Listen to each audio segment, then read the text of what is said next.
नमस्कार दोस्तों, आपके अपने YouTube channel S for study for goals पे मैं सुभाष वर्मा आप सभी लोगों का स्वागत करता हूं। दोस्तों, आज के इस वीडियो के माध्यम से हम संथाल जनजाति से संबंधित वैसे प्रश्न या जानकारियां जो आज तक किसी भी जेपीएससी या जेएसएससी का परीक्षा में पूछे गए हैं, उन सभी प्रश्नों को आज के इस एमसीक्यू सेशन के माध्यम से एक एक करके हम इस वीडियो में देखने वाले हैं। तो देर न करते हुए शुरू करते हैं आज की वीडियो। अब इस कोर्स के बारे में मैं आपको इस वीडियो के अंत में बताऊँगा। फिलहाल अभी पढ़ाई शुरू करते हैं। अब आज का हमारा पहला प्रश्न क्या है कि संथाल जनजाति झारखंड के अलावा, थोड़ा सा पेन चेंज कर लेता हूं, कि संथाल जनजाति जो है वह झारखंड के अलावे इनमें से किस राज्य में अत्यधिक मौजूद है। ऑप्शन से गुजरात, केरल, पश्चिम बंगाल या राजस्थान। इसका सही उत्तर क्या होगा? ऑप्शन नंबर सी, पश्चिम बंगाल। अब यह जो प्रश्न है दोस्तों, ये रिसेंटली 29 अक्टूबर को नगरपालिका सेवा परीक्षा में पूछा गया। हालांकि यह प्रश्न बहुत ईजी था, लेकिन आप जरा सोचिए कि अगर यहाँ पे देखिए ऑप्शन एलिमिनेट करके छात्र इसे सॉल्व कर लिए होंगे, लेकिन आप जरा सोचिए कि इस गुजरात की जगह अगर ऑप्शन आपको जो है उड़ीसा दे देता, इस केरल के जगह आपको मध्य प्रदेश देता, इस राजस्थान के जगह आपको बिहार दे देता या फिर आपको असम दे देता, तो आप गड़बड़ाते कि नहीं गड़बड़ाते? हालांकि तभी इसका उत्तर ऑप्शन नंबर सी पश्चिम बंगाल ही होता, लेकिन आपको कन्फ्यूजन होता क्योंकि उड़ीसा खास करके जो है यह संथाल जनजाति से बहुत बेहतरीन तरीके से संबंधित है। आगे चल के आपको इस वीडियो में देखने को मिलेगा। अब देखिए, आगे चल के अगर आपको इस प्रकार से प्रश्न पूछे जाएं तो आप इसमें फंसे नहीं। इसके लिए हमें क्या करना होगा?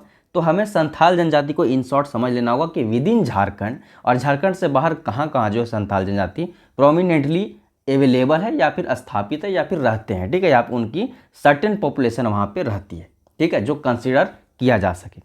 तो सबसे पहले आप यहाँ पे लिखिए संथाल। ठीक है, आप नोट्स बनाते चलिए साथ साथ ही। अब इस नाम से आप भली भांति अवगत होंगे अगर आप जेपीएससी जेएसएससी के किसी परीक्षा का तैयारी में जुड़े हुए हैं।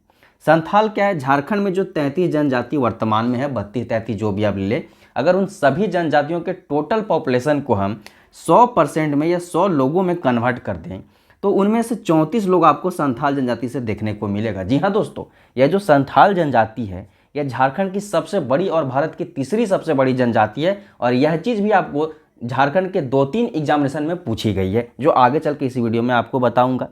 अब दोस्तों, इन संथालों का अगर आप इतिहास इन शॉर्ट देख ले कि किस प्रकार से ये झारखंड में आ गए हैं, उसके बाद हम नेक्स्ट प्रश्न में चलेंगे।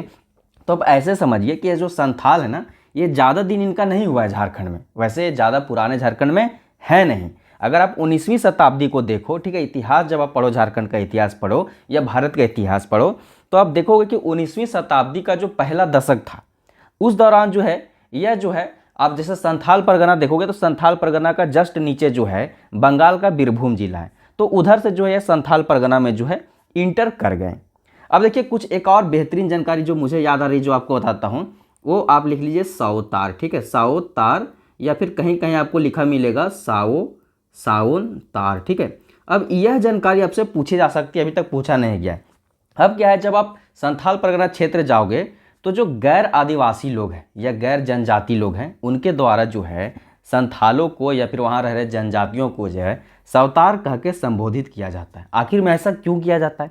ऐसा इसलिए किया जाता है दोस्तों कि यह जो जनजाति अभी मैंने आपको बताया कि पश्चिम बंगाल से जो है बीरभूम के माध्यम से यहाँ आ गए 19वीं शताब्दी के शुरुआत में। ठीक है, लेकिन क्या है कि उससे पहले जो है यह जो यहाँ पे मिदनापुर है, पश्चिम बंगाल का जो मिदनापुर वाला पूरा एरिया है, बड़ा सा एरिया, उसमें एक सावत नाम का क्षेत्र था। लिख लीजिए, ठीक है, उसमें एक सावत नाम का क्षेत्र आप ले लीजिए। और सावत क्षेत्र में यह बहुत लंबे समय तक रहते थे और उस वजह से जब वहाँ से यह यहाँ आ गए, झारखंड आ गए, ठीक है, तो यहाँ के लोग जो है उस जगह जहाँ से ये आए, जैसे बिहार में जो लोग आते हैं उसे हम बिहारी कहते हैं, बंगाल से जो लोग झारखंड में आते हैं उसे बिहारी कहते हैं, उसी प्रकार से यह जो लोग थे वह सावत क्षेत्र, पश्चिम बंगाल के सावत क्षेत्र से झारखंड आ गए तो इन्हें सावतार कहा जाता है। संथाल परगना में आपको देखने को मिलेगा, यह कहा जाता था। ठीक है, अब कुछ और अन्य जानकारी देखिए। जब आप शुरू या जब थोड़ी सा और एक और चीज़ जान लीजिए कि जब शुरू या जब झारखंड आ गए हैं तो क्या हुआ कि यह संथाल परगना क्षेत्र में आए थे, लेकिन संथाल परगना में पहले से कौन जनजाति रह रही थी,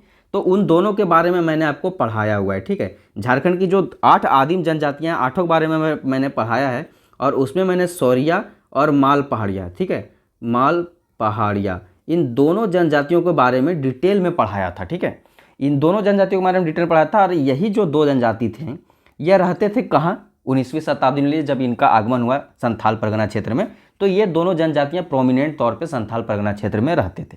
अब इनसे जो था संथालों का अच्छा खासा जो है झड़प होता था। हालांकि इस पूरे टॉपिक को एक बेहतरीन कहानी के माध्यम से आपके साथ में साझा करता, अच्छी खासे व्यूज भी आ सकती थी, लेकिन थोड़ा सा इसको यहाँ पे देख लेते, फिर नेक्स्ट प्रश्न में बढ़ेंगे।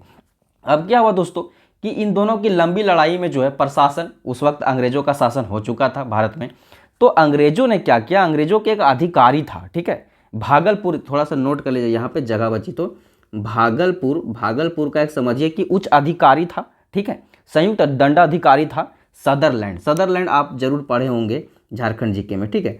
सदरलैंड जो था, इन्होंने बहुत ही बेहतरीन काम किया। इसने क्या किया कि 1932-33 में जो है दामिन ए कोह का, ठीक है, यहाँ पे लिख लीजिए, दामिन ए कोह का जो है स्थापना करवा दिया, ठीक है। अब जब यह दामिन ए कोह का स्थापना हुआ तो पहली बार जो है संथालों को 500 वर्ग मील का क्षेत्र मिल गया था रहने के लिए, और तब से जो है प्रोमिनेंट है। 1951 में जनगणना हुई थी, उस वक्त अच्छी खासी इनकी संख्या हो गई थी। तो इस प्रकार से जो है संथाल हमारे झारखंड क्षेत्र के हो चुके, ठीक है। और इनका जो डायरेक्टली संबंध, मतलब झारखंड की जितनी जनजातियां, सिर्फ इस जनजाति के जो भाषा है वह संविधान से जुड़ा हुआ है। उस चीज़ को आप कमेंट सेक्शन में कमेंट करके बताइएगा कि किस प्रकार से इनका जो संबंध है वह भारतीय संविधान से, ठीक है। तो आई होप कि आपको बेसिक जानकारी पता चल गई होगी। अब देखिए, झारखंड के इस संथाल जनजाति के बारे में आप और जानकारी देना चाहते हैं तो बहुत ही एक बेहतरीन बुक है मैं हूँ झारखंड, या फिर उड़ान, या फिर कोई भी बुक जो आप पढ़ते हो उसमें आपको ये सारी जानकारियाँ मिल जाएंगी। जो जानकारी आपको पुस्तकों में नहीं मिलेगी वह जानकारियाँ मैं आपको इस वीडियो के माध्यम से दे दूंगा। बाकी जानकारियाँ उन पुस्तकों में हैं। इस वीडियो में आपको उन जानकारियों से अवगत करा जाएगा जो पुस्तकों में नहीं है और जो आज तक पूछ लिया गया और जिसे पूछे जाने की संभावना है, इस वीडियो में आपके साथ हम साझा कर लेंगे। अब देखिए, आज का हमारा दूसरा प्रश्न क्या है। दूसरा प्रश्न आज का हमारा दोस्तों कि सोहराय किस जनजाति का सबसे बड़ा त्यौहार है। और यह प्रश्न आपको कब पूछा गया, तो 5वीं जेपीएससी पीटी 2013 में। ऑप्शंस क्या है, बिरहोर, संथाल, मुंडा और उरांव। तो इसका सही उत्तर क्या हो जाएगा, ऑप्शन नंबर बी, संथाल। अब आपको यहाँ क्या समझना है कि सोहराय किस जनजाति का बड़ा त्यौहार है, यानी कि आपको संथाल जनजाति के त्यौहार से संबंधित प्रश्न पूछा जा रहा है। तो यहाँ पे आपको क्या याद रखना है, यहाँ पे आपको मेनली मेरे तरफ से तो 4 जो है त्यौहार सिर्फ याद करके रखना है। हालांकि इनके त्यौहार कई हैं, लेकिन मेरा राय मानो तो 4 त्यौहार आप रट के रखो। उनमें क्या क्या है, तो पहला हम लिखते हैं सोहराय, दूसरा हम लिखते हैं बाहा, ठीक है, बाहा, दूसरा हम लिखते हैं बाहा, और तीसरा लिखते हैं एरोक, ठीक है। और चौथा एक बहुत ही बेहतरीन है जिसे आपने कहीं नहीं पढ़ा होगा, एग्जामिनेशन में नहीं पूछा गया, लेकिन ये इंपॉर्टेंट है, इसके माध्यम से आपको मैं कुछ समझाऊंगा। सबसे पहले आप इस एरोक को समझिए। एरोक क्या है दोस्तों कि इनका ये जो एरोक त्यौहार है, इसी के माध्यम से जो है इनका त्यौहारों का सिलसिला शुरू होता है, ठीक है। आषाढ़ महीना में यह त्यौहार होता है और आषाढ़ से ही जो इनका त्यौहार मनना शुरू होता है संथालों का, ठीक है। बेसिकली बीजों को उगने के लिए जो प्रार्थना की जाती है उस सिलसिले में यह त्यौहार मनाया जाता है। और समझिए कि संथाल जनजाति का त्यौहारों का शुभारंभ भी है जो आषाढ़ महीना इसी त्यौहार से शुरू हो जाता है। अब यह जो बाहा है, यह बाहा जो है दूसरी सबसे बड़ी, पहली तो आप यहाँ देख लिए सोहरा, इसके बारे में मैं बताऊंगा भी, लेकिन देखिए यह बाहा जो है यह संथाल जनजाति की दूसरी सबसे बड़ी त्यौहार है। और आप समझिए कि सरहुल का जो है एक प्रकार से समकक्ष त्यौहार समझ सकते हैं, यह सरहुल टाइप में, यह सरहुल ही समझ सकते हैं, ठीक है। आप जब खोरठा पढ़ोगे तो वहाँ पे बीएन उदार सर ने सरहुल और बाहा को एक ही त्यौहार माना है, ठीक है। यह बेसिकली 3 दिनों का त्यौहार है और यह जो है फागुन महीने के आसपास होता है, ठीक है। तो इसको आप इतना ध्यान रखें Jharkhand GK exam point of view से। अभी खोरठा का निबंध वाला जो जानकारी है आपके दिमाग में, उसको इसमें नहीं घुसाना है, ठीक है। अब देखिए और क्या जानकारी, अब यहाँ पे आपका सोहराय बच गया। अब सोहराय दोस्तों इतना बड़ा टॉपिक है कि इस पर एक सेपरेट वीडियो बनाया जा सकता है, लेकिन कुछ बेसिक पॉइंट जो एग्जामिनेशन में आपको पूछा जा सकता है वह बताता हूँ कि यह 5 दिनों का त्यौहार है और यह संथालों का सबसे बड़ा त्यौहार है। और यह कब मनाया जाता है, तो यह पौष माघ में जो है, पौष माघ में या पूष माघ में समझिए मनाया जाता है, मतलब धान की कटाई के आसपास यह मनाया जाता है। अब देखिए कौन बच गया, बंधना पर्व। देखिए बंधना पर्व क्या है, इसलिए मुझे बेहतरीन लगा जब मैं संथाल जनजाति को पढ़ रहा था, तो इसलिए मुझे बेहतरीन लगा क्योंकि बंधना पर्व में बताया गया कि 1 सप्ताह तक जो है यह संथाली लोग अपने सगे संबंधियों मित्रों के साथ टाइम बिताते हैं। इस प्रकार का टाइम बिताने वाला एक प्रकार से समझो कि त्यौहार हो जाता है। मुझे यह बहुत बेहतरीन त्यौहार लगा। बाकी ये तीनों एग्जाम पॉइंट ऑफ व्यू से वेरी वेरी इंपॉर्टेंट है और बाकी जानकारियाँ पुस्तकों से पढ़ सकते हैं। अगर आप पुस्तक पढ़ना चाहते हैं कि किस पुस्तक से मैं पढ़ूं तो मेरा तैयारी अच्छा हो जाएगा, तो सिर्फ संथाल जनजाति के लिए मैं बताऊंगा कि एक सरकारी पुस्तक है जिसका नाम है संताल, ठीक है, और इसके लेखक हैं वो इस पुस्तक से हमारा कोई लेना देना नहीं है, ठीक है, फ्री एडवर्टाइजमेंट करता हूँ क्योंकि अच्छा पुस्तक है और इसी से मैंने पढ़ा है, ठीक है। इसके लेखक है उमेश कुमार वर्मा सर, और ये बहुत ही बेहतरीन इस पुस्तक में बताया गया है, और ये डॉक्टर रामदयाल मुंडा जनजातीय कल्याण शोध संस्थान मोराबादी रांची से प्रकाशित यानी कि सरकारी पुस्तक है, ठीक है। तो इस पुस्तक को आप पढ़ लीजिए अगर संथाल जनजाति के बारे में कुछ डिटेल जानना चाहते हैं। जो भी मैं आपको जानकारी बता रहा हूँ यह इसी पुस्तक से कहीं ना कहीं ली गई है, या फिर अन्य जो विभिन्न पुस्तक है झारखंड जीके का, उन पुस्तकों से पढ़ के मैं आपके समझ जो है ये जानकारियाँ जुटा के आपके साथ साझा कर रहा हूँ ताकि आप जेपीएससी जेएसएससी में बेहतरीन जो है प्रदर्शन कर सकें, ठीक है। आई होप कि दूसरा प्रश्न आपका क्लियर हो गया। अब तीसरा प्रश्न क्या है दोस्तों, कि तीसरा प्रश्न है कि संथाली का प्रथम छोटी कहानी का संग्रह है। छोटी कहानी मतलब लघु कहानी, शॉर्ट स्टोरी आप समझ सकते हैं। अब शॉर्ट स्टोरी से संबंधित आपको अगर मैं चीज़ें बताऊं तो यहाँ पे ऑप्शंस क्या है, देखिए यह जो है आपसे यहाँ पे जो टाइपिस्ट भैया हमारे लिखने भूल गए हैं इस प्रश्न को, जहाँ तक अगर मैं समझता हूँ तो यह जो प्रश्न है 6 जेपीएससी पीटी में जो कि 2016 में हुआ था, इसमें पूछा गया था। देखिए सबसे पहले तो अगर आप जेपीएससी के छात्र हैं या जेएसएससी के छात्र हैं तो आज तक जितने भी प्रश्न पूछे गए उन प्रश्नों को रट दीजिए आंसर सहित, कि किस ईयर पूछा गया। ये तो उतना इंपॉर्टेंट नहीं है कि कब पूछा गया, हमें रेफरेंस देनी होती है इसलिए हम याद करते हैं, लेकिन आपको क्वेश्चन और आंसर रट लेना है। तो यह प्रश्न जो है 6 जेपीएससी पीटी 2016 में पूछा गया है कि संथाली का प्रथम छोटी कहानी संग्रह क्या है। ऑप्शन है हेडमावक अटो, कुकुमू, महिला, चचेत, दाई और समीर। इसका सही आंसर क्या हो जाएगा दोस्तों, तो इसका सही आंसर हो जाएगा ऑप्शन नंबर बी, कुकुमू। अब देखिए कुकुमू जो है दोस्तों ये एक प्रकार से संथाली जो संस्कृति है, ये संथाल का समझ लीजिए पहला लघु कथा संग्रह है। समझे, पहला लघु कथा, पहला प्रथम छोटी कहानी संग्रह इसको समझ सकते हैं। और इससे संबंधित 2 जानकारियाँ आप याद रखें। पहला किशोर कुमार को, ठीक है, किशोर साहू को, किशोर कुमार गीतकार मेरे दिमाग में आ गए, किशोर साहू को अब याद रखें। और दूसरा याद रखें कि यह जो समझिए कि प्रथम छोटी कहानी संग्रह है, यह दोस्तों इनकी जो अपनी ओलचिकी लिपि है उस लिपि में नहीं है, यह हमारी जो देवनागरी लिपि है, हमारी मतलब कि हिंदी भाषियों की उस देवनागरी लिपि में लिखी हुई है। तो ये 2 बातें याद रखें, ठीक है। बाल किशोर साहू इनका पूरा नाम था, मैं इतना देर याद कर रहा था इनका नाम, बाल किशोर साहू जो इसके लेखक थे कुकुमू के, और देवनागरी लिपि में जो है ये लिखी गई है और प्रथम संथाली लघु कथा संग्रह है। तो इतनी बातें मात्र यहाँ पे आप याद रखें। नेक्स्ट अब हम देखते हैं चौथा प्रश्न। चौथा प्रश्न क्या है कि संथालों में सामाजिक बहिष्कार को कहा जाता है खाली स्थान। अब देखिए, या फिर यहाँ पे देखिए बिटलाहा क्या है। अब देखिए यहाँ पे 2 प्रश्न को एक प्रश्न बनाया गया है कि संथालों में सामाजिक बहिष्कार को क्या कहा जाता है।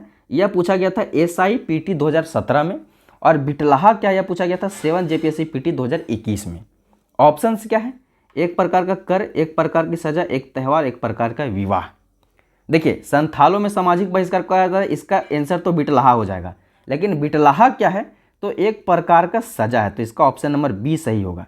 अब देखिए ये जो बिटलाहा है इतना बड़ा टॉपिक है कि इस पर सेपरेट एक वीडियो बनाया जा सकता है कहानी नुमा, लेकिन कुछ पॉइंट, ठीक है, जैसे कि मेरा काम है, जैसे जो भी पुस्तक आते हैं स्टडी फॉर गोल्स का, उन सब में मैं इंपॉर्टेंट की पॉइंट लिखने का काम करता हूँ।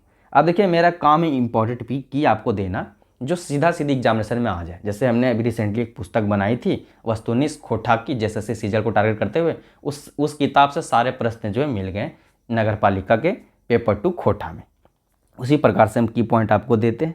अब देखिए बिटलाहा क्या है, सबसे पहले बिटलाहा को आप समझो, उससे पहले संथाल की जो है, संताल या संथाल जो भी लिख लें, इस संस्कृति को इन शॉर्ट समझते हैं, कुछ वैसी जानकारी जो इस प्रश्न से संबंधित है। तो संथाल क्या है दोस्तों, अंतर, और थोड़ा सा जो है मेरा स्पेलिंग देख लीजिएगा हिंदी का, विवाही में हर सही होगा। अंतर्विवाही, विवाही मतलब एक प्रकार से जनजाति है।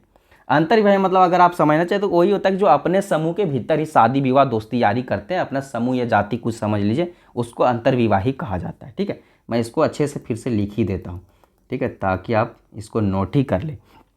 अंतर्विवाही, ठीक है, मतलब कि अपने ही जाति या समूह के अंदर शादी ब्याह करना। ठीक है, अब इस प्रकार की जनजाति है संथाल जनजाति। अब एक और चीज़ जो आपको समझना है संथाल जनजाति से, कि इनमें जो है समगोत्रीय, समगोत्रीय जो यौन संबंध है, ठीक है, यौन संबंध यानी कि फिजिकल जो भी होते हैं या फिर शादी विवाह जो है निषिद्ध है, ठीक है, यौन संबंध हो या विवाह हो निषिद्ध है। निषिद्ध मतलब कि आप नहीं कर सकते हैं, निषिद्ध है। अब ये दो जानकारियां आप अभी ध्यान में रखें कि यह अंतर्विवाही जनजाति है और इनमें समगोत्रीय यौन संबंध या विवाह निषिद्ध है। अब यह समगोत्रीय क्या होता है? तो समगोत्रीय आप समझिए कि क्या होता है कि एक ही गोत्र में आपको शादी नहीं करना। ऐसा इसलिए किया जाता है क्योंकि इनका मानना होता है कि मेरा और जो आप वीडियो देख रहे हैं, अगर हम दोनों आपस में दोस्त हैं तो हम दोनों का अगर गोत्र सेम है तो हम लोग, ऐसा माना जाता है कि हम लोग सेम एंसिस्टर का मतलब हमारे जो पूर्वज हैं वह सेम रहे होंगे, ठीक है। तो उस तरह से हम लोग भाई भाई, अगर आप महिला देख रहे हैं इस वीडियो को तो हम लोग भाई बहन हो जाएंगे। तो भाई बहन में शादी अच्छा नहीं लगता, ठीक है। तो इसलिए जो है समगोत्रीय विवाह इनमें निषिद्ध है क्योंकि सेम पूर्वज का कंसेप्ट इन लोग लगाते हैं। अब ये दो बातें आप ध्यान रख लीजिए। अब इन दो बातों से इस प्रश्न को जोड़ते हैं। अब जो ये बिटलाहा है दोस्तों, बिटलाहा को अब समझना शुरू करते हैं। यह बिटलाहा यहाँ पे आपको बताया गया कि एक प्रकार का सजा है और सामाजिक बहिष्कार। लेकिन यह क्यों दिया जाता है? यह इसीलिए दिया जाता है कि अगर आपने समगोत्रीय संबंध बनाया, मतलब क्लोज रिश्तेदारों के साथ आपने संबंध बनाया, सेम गोत्र के मतलब लोगों के साथ संबंध बनाया, यौन संबंध बनाया, विवाह किया, या फिर अपने जाति मतलब संथाल जाति को छोड़कर किसी और जनजाति या गैर जनजाति के साथ संबंध बनाया, तो आपको बिटलाहा सजा, मतलब बिटलाहा सजा के अंतर्गत आप आ जाते हैं। आपको बिटलाहा सजा जो है समाज देगा। और यह बिटलाहा जो है सबसे कठोर सजा है संथाल जनजाति का। हालांकि अभी एग्जिस्ट नहीं करता, आगे मैं बताऊंगा, लेकिन ये सबसे कठोर जो है। अब इसमें क्या है, अभी मैंने आपको बताया कि अपने ही गोत्र या फिर निकट संबंधी या गैर संथाल के साथ अगर आप संबंध बना लिए तो ये सबसे जो कठोर सजा है बिटलाहा आपको दे दी जाएगी। अब देखिए, ऐसा आप इस वीडियो में अभी तक यहाँ तक बिटलाहा के बारे में समझ के डर गए होंगे, लेकिन ऐसा नहीं है। बातचीत करके, ठीक है, देखिए दुनिया में 3 चीज़ों से हर मामला सलटती है।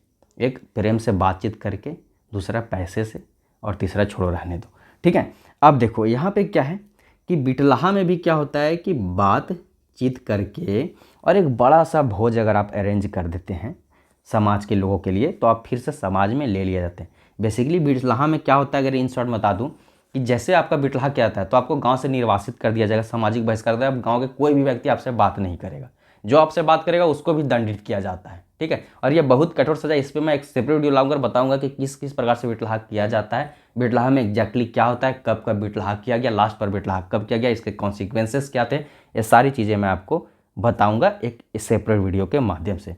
फिलहाल मैं बता देता हूँ कि जैसे कि अभी समझिए कि नगरीकरण या फिर शहरीकरण या फिर औद्योगिकरण या फिर संविधान, पुलिस हस्तक्षेप, इन सब के इंटरफेयर से जो है लगभग जो है ये बिटलाहा ना विलुप्ति के कगार पे है, समझे। तो उतना टेंशन नहीं लेना है, अभी हो जाता है चीज़ें, इसका एग्जाम्पल आपको दे दिया जाएगा, ठीक है।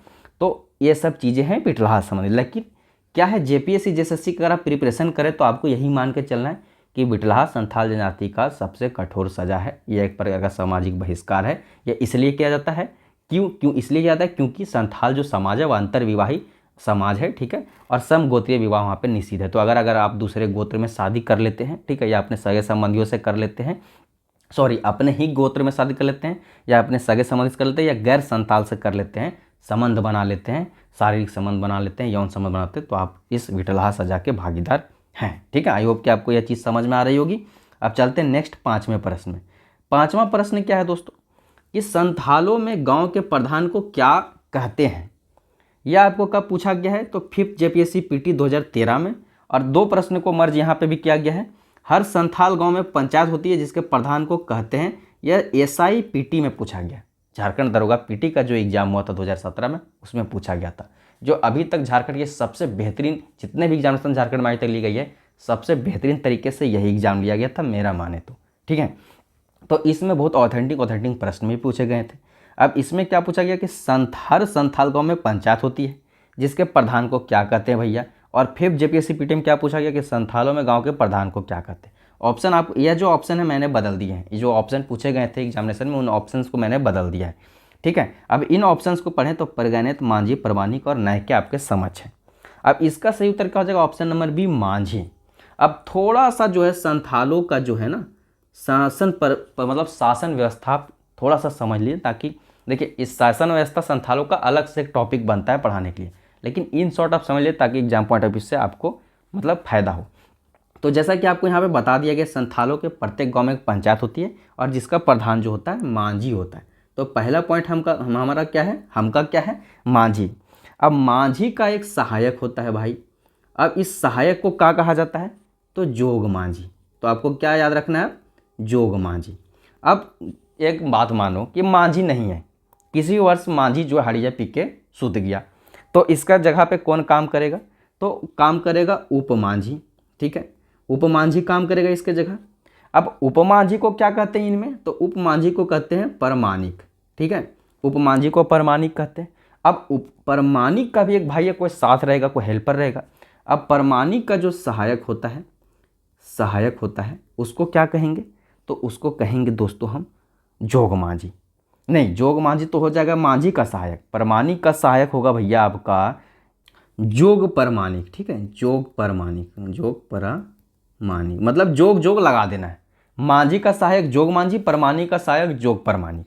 ठीक है, यहाँ तक क्लियर हो गया। थोड़ा सा हम यहाँ पे जब इन सब चीज़ों को देखे रहे हैं, तो धार्मिक जो है ग्राम प्रधान, ठीक है, और ब्रैकेट में धार्मिक ग्राम प्रधान, इनका हम देख लेते हैं। तो यह होगा नायके। ठीक है, थोड़ा सा अलग है, ठीक है, थोड़ा सा इसका अलग है, इसको ध्यान रखना। नायके जो होता है इनका धार्मिक ग्राम प्रधान होता है। कुछ कुछ और बातों को आप ध्यान में रख लीजिए। ठीक है, जैसे एग्जामिनेशन में एक बार क्या पूछा गया था, तो शिकार परिषद इनके यहाँ होता है। ठीक है, मैं लिख देता हूँ, शिकार परिषद भी ये मनाते हैं, या मिल बांट के जो है एक बैठते हैं शिकार के टाइम में। ठीक है, तो शिकार परिषद का जो इनका प्रधान होता है, ठीक है, उनको क्या बोलते हैं, ये थोड़ा सा लिख लीजिए, क्योंकि ये एक बार पूछा, एग्जाम मुझे याद नहीं आ रहा, लेकिन एक बार पूछा है, तो उसको देहरी बोलते हैं। इसको आप नोट कर लीजिएगा। अब क्या है कि मान लीजिए कि यह मांझी है, तो या तो हर गांव का एक गांव का है भैया।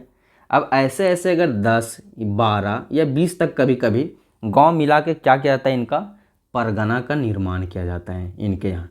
अब ये जो परगना है दोस्तों, या तो 10, 12, 15, 20 गाँव को मिला के बनाया, जनरली 10, 12 गाँव होते हैं। ठीक है, अब तो इसका परगना का भी प्रधान होगा, तो उसको क्या बोलेंगे भैया, उसको भी तो आपको याद रखना एग्जाम पॉइंट ऑफ व्यू से, तो उसको बोलेंगे परगैनैत। ठीक है, परगनैत बोलेंगे। ठीक है, इसको मैं अच्छा से लिखने का प्रयास करता हूँ ताकि आपको याद रहे। यहाँ इसको बोलेंगे परगनैत। ठीक है, परगनैत बोलेंगे इसको, हालांकि ये सब जानकारियाँ किताबों में हैं। अब ये जो परगनैत होता है, अब भैया इसका भी सहायक होगा, तो इसका सहायक होता है देश मांझी। ठीक है, नोट करिएगा, मांझी और देश मांझी में आपको कन्फ्यूजन है। ये देश मांझी परगनैत का सहायक होता है, मांझी का नहीं। ठीक है, अब क्या है दोस्तों कि यह जो परगनैत है, यह कहाँ से आ गया, तो यह परगनैत जो है, यह जो संथाल है, जनजाति है। अब इसका हर गांव का जो है एक प्रधान है, जिसे मांझी कहा जा रहा है, मतलब गांव का जो मुखिया उसे मांझी कहा जा रहा है। अब यह जो 10, 12, 20 गांव मिल रहे हैं, तो इन 10, 12 गाँवों के मुखिया भी होंगे। तो उन्हीं में से जो 10, 12 गाँव के जो मांझी हैं, उन्हीं में से एक किसी को परगनैत चूज किया जाता है, चुना जाता है। इन्हीं 10, 12, 20 गाँव के मांझियों के द्वारा वही परगनैत बनता है। ठीक है, तो इन सब चीज़ों को आपको ध्यान में रखना है कि किस प्रकार से इनकी बेहतरीन जो है शासन व्यवस्था हुआ करती थी। ठीक है, तो आई होप कि ये सब चीज़ें आपको क्लियर हो रही है। देखते हैं नेक्स्ट छठा प्रश्न, देख रहे हैं कि किस किस प्रकार के प्रश्न आपको, जैसे देखिए उत्पाद सिपाही हो, पंचायत सचिव हो, झारखंड दरोगा हो, जेपीएससी की एग्जामिनेशन हो, जेएसएससी सीजीएल हो, इन सब में क्या क्या पूछा गया आपको धीरे धीरे देखिए क्लियर हो रहा है, और आगे और होगा। अभी तो हम छठवां प्रश्न देखने वाले हैं। छठवां प्रश्न क्या है कि संख्या की दृष्टि से झारखंड की सबसे बड़ी जनजाति है। ये आपको क्या कब पूछा गया, तो पहली जेपीएससी पीटी 2003 में यह प्रश्न आपको पूछा गया है। और दूसरा क्या है कि कौन सी जनजाति भारत में तीसरी सबसे बड़ी और झारखंड में सबसे बड़ी जनजाति है। यह कब पूछा गया, एसआई पीटी 2017 में पूछा गया है। अब इस प्रश्न को समझिए। सबसे पहले यहाँ पे क्या पूछा गया पहले जेपीएससी पीटी में कि संख्या की दृष्टि से झारखंड की सबसे बड़ी जनजाति कौन है, तो संथाल है। अब आपको दूसरा प्रश्न क्या पूछा जा रहा है कि कौन सी जनजाति भारत में तीसरी सबसे बड़ी भारत में और झारखंड में सबसे बड़ी जनजाति है, तो इसका भी उत्तर संथाल होगा। अब इसको मैंने इस क्रम में सजाने का कोशिश किया कि आपको झारखंड की या भारत की जानकारियाँ समझ में आ जाए। तो भील भारत की सबसे बड़ी जनजाति है, उसके बाद गोंड है, उसके बाद संथाल, उसके बाद उरांव है। यह भारत की रैंकिंग है जो 1 2 3 4 में option number A B C D में लिखा है। झारखंड की रैंकिंग यहाँ से शुरू होती है, यह पहली है और यह दूसरी है, ठीक है। और भारत की यहाँ शुरू होती है, यह थर्ड हो जाएगा और यह फोर्थ हो जाएगा, ठीक है। बाकी यह फर्स्ट तो है और यह सेकेंड है, ठीक है। इसको आप दिमाग में रख लिए, यहाँ पे इतनी जानकारियाँ रखिए।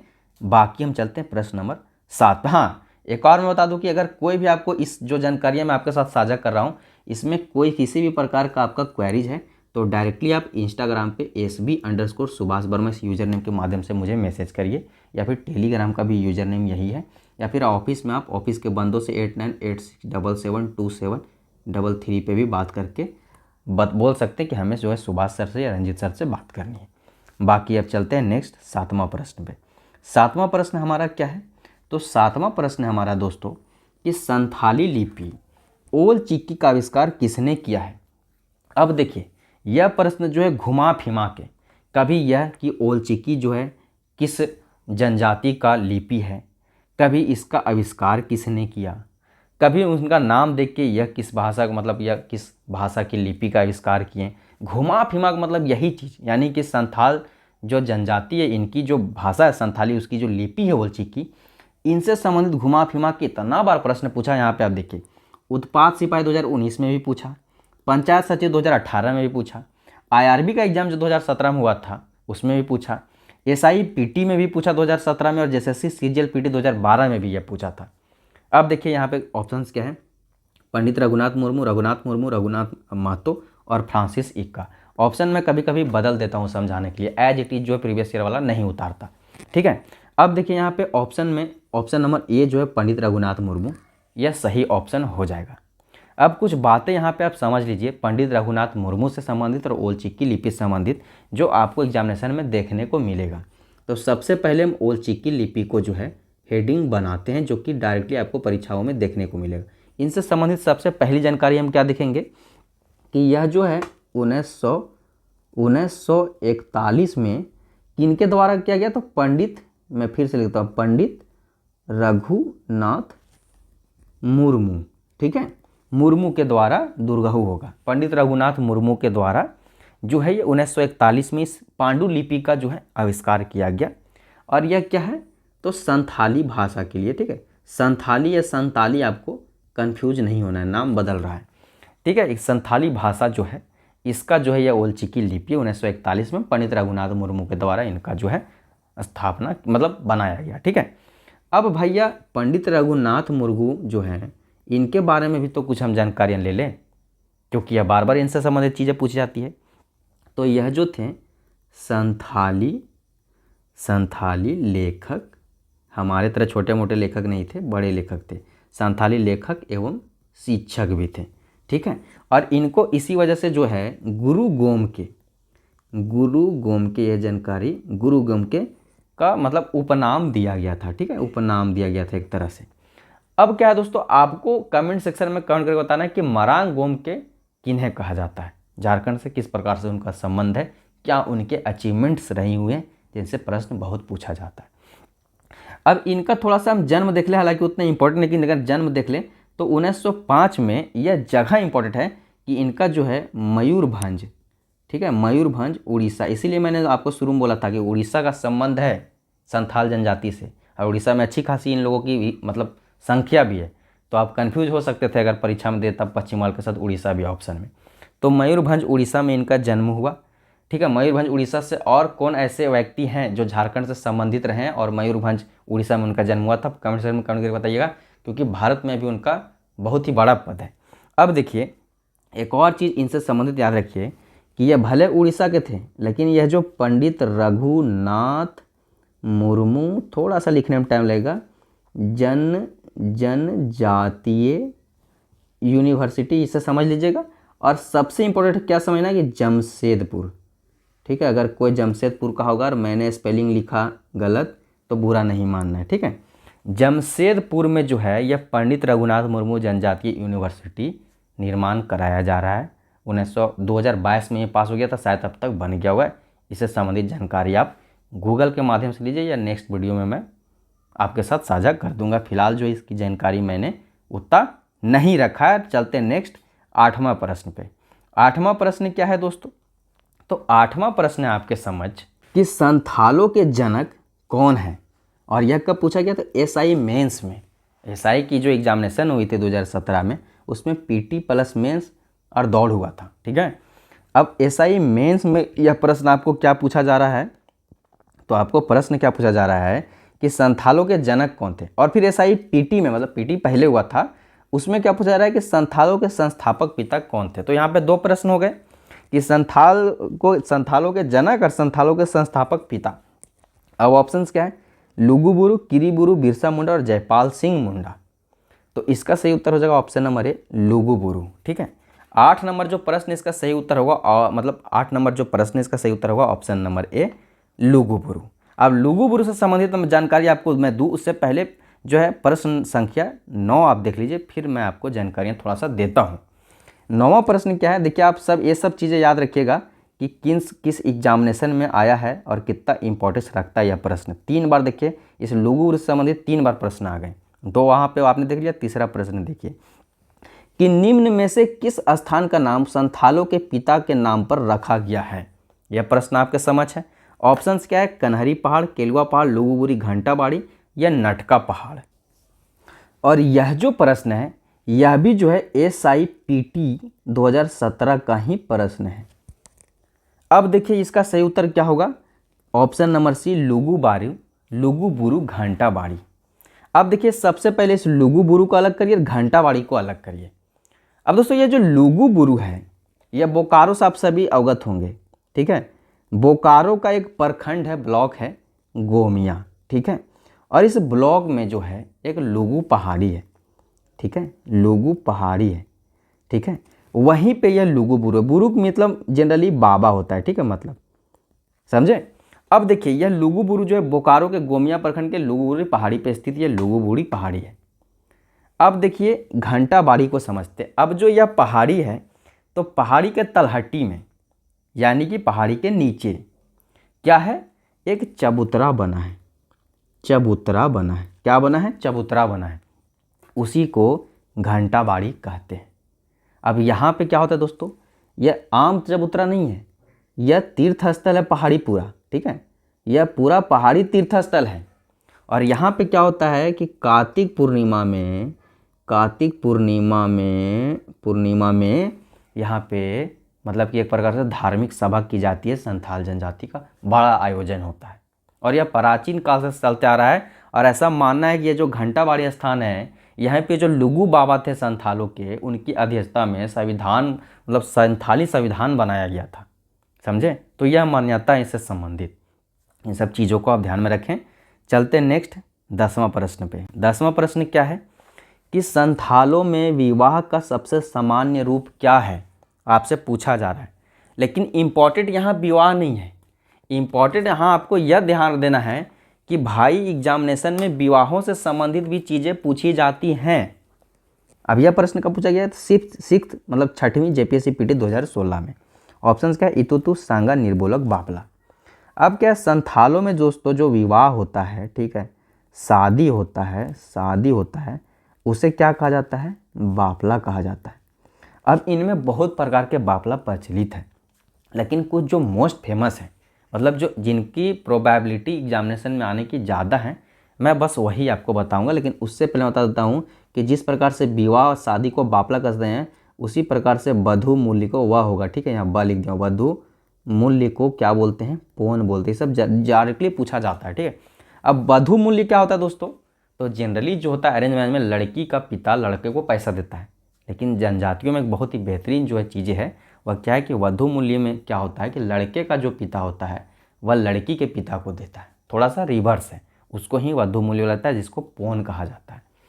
यह लगभग सभी जनजातियों में है। अब नेक्स्ट जनजाति आपको जानकारियाँ क्या लेनी है कि संथालों में विवाह का जो कौन कौन विवाह है, किस किस प्रकार के विवाह, किस प्रकार से इनका विवाह होता है, तो उस पर हम बाद में आएंगे। बस मैं आपको बेसिक जानकारी देता हूँ जो एग्जाम में आएगा।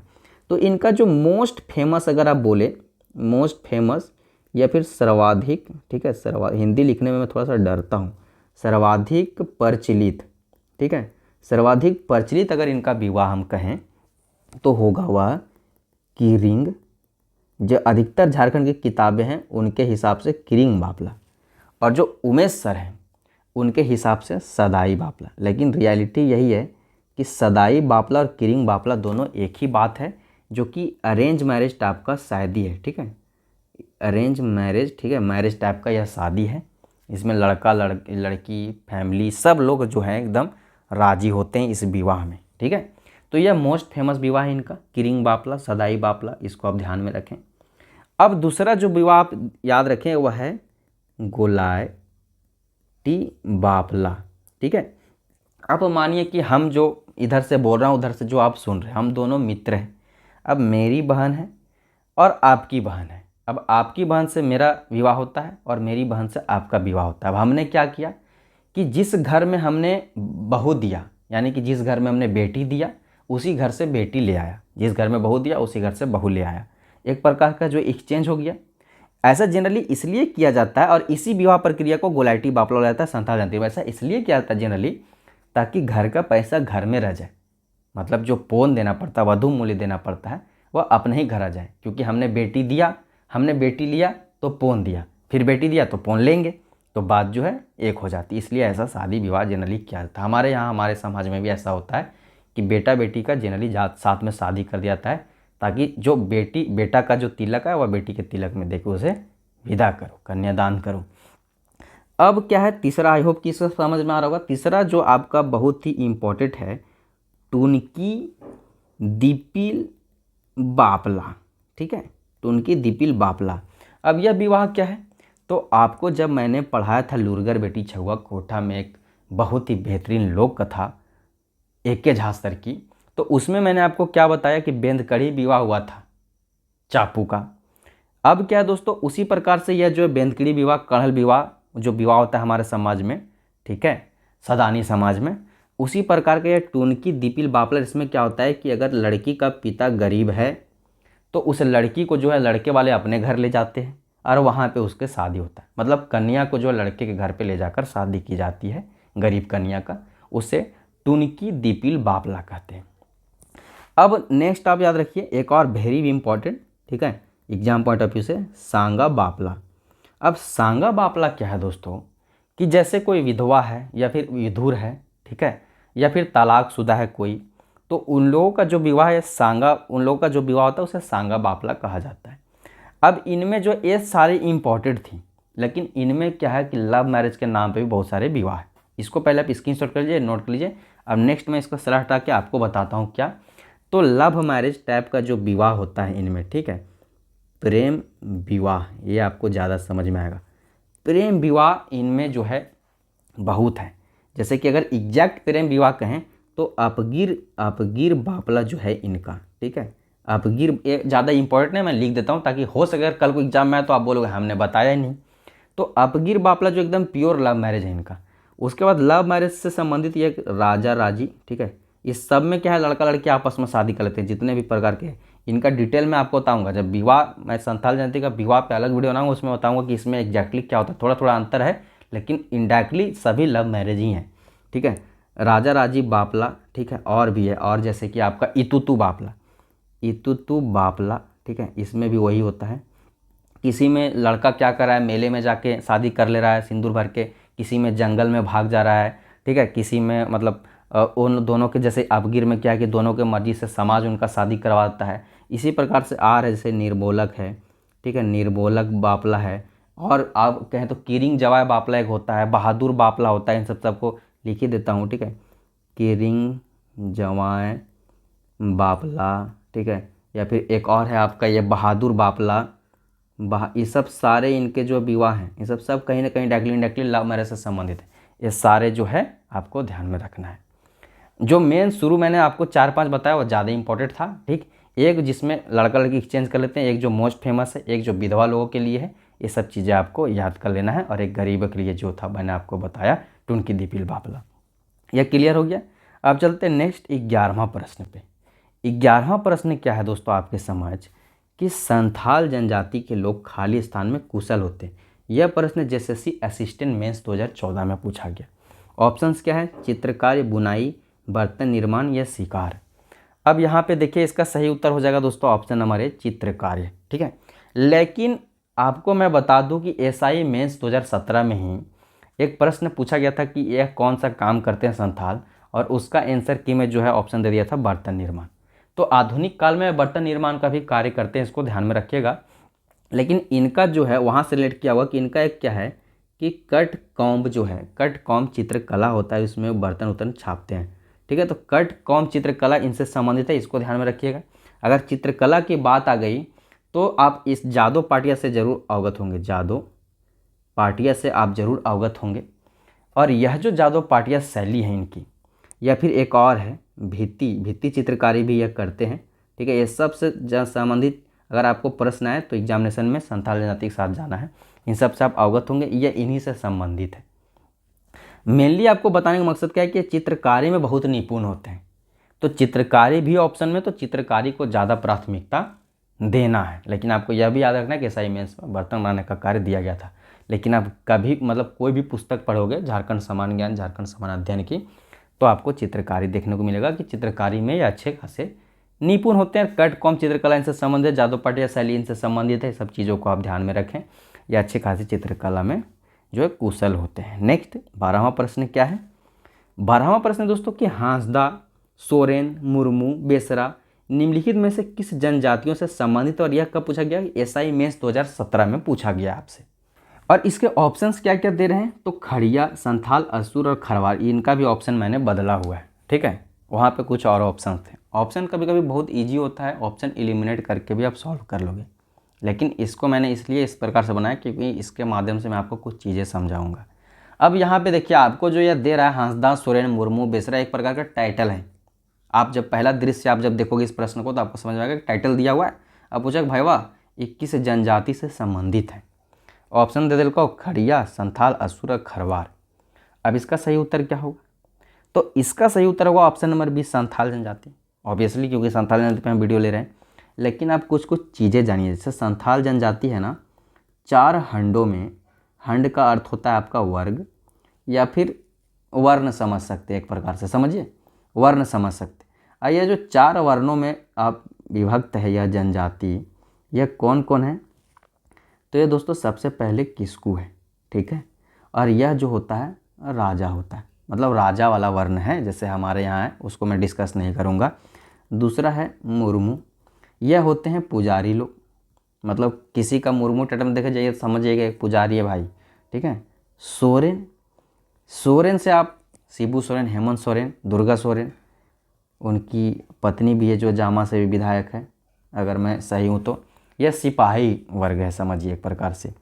और मरुंडी, मरुडी या मरुंडी, यह कृषक समाज होता है। ठीक है, अब क्या आपको ध्यान देना है, अभी जो हमारे आगामी मुख्यमंत्री होने वाले हैं, ये आपका छोड़िए वो सब पे बातें नहीं करेंगे कि कौन क्या मुख्यमंत्री कब बनेगा। ठीक है, तो फिलहाल आप ये देखिए, ध्यान रहिए कि यह जो 4 हंड है, यह 4 हंड संथाल के हैं। लेकिन यहीं तक बात नहीं रुकती भैया, यहाँ पे यह जो आपको दिया गया ना, ये गोत्र है, और इनके जो है 12 गोत्र हैं। और 12 गोत्र ही नहीं है, फिर इसमें सब गोत्र भी हो जाएंगे, उपगोत्र जिसको बोलते हैं। क्योंकि हमारे यहाँ पे देखिए आपको लगभग 42,000 जातियाँ हैं मतलब भारत में। अब क्या है कि एक कोई लेखक ने कहा था कि भारत ऐसा सभ्यता है, संस्कृति है कि जहाँ पे हर जाति अपने से छोटी जाति ढूंढ लेती है। तो हर जात में ना उपजात, हर कास्ट में सब कास्ट बन जाते हैं। उसी प्रकार से यहाँ पे भी जो है उपगोत्र बन जाते हैं, और उनकी संख्या पूरी 144 है। और इसको इनमें खूट कहा जाता है, और ये जो गोत्र होते हैं उसको संथाली में किली कहा जाता है। तो एग्जाम पॉइंट ऑफ व्यू से यही चीज़ें इंपॉर्टेंट है, इसको आपको ध्यान में रखना है। इतने चीज़ें आप ध्यान में रख लीजिए। और आज हम 12 प्रश्न लेकर आए थे, नहीं एक और प्रश्न 13 प्रश्न, इसको देख लेते हैं क्या है।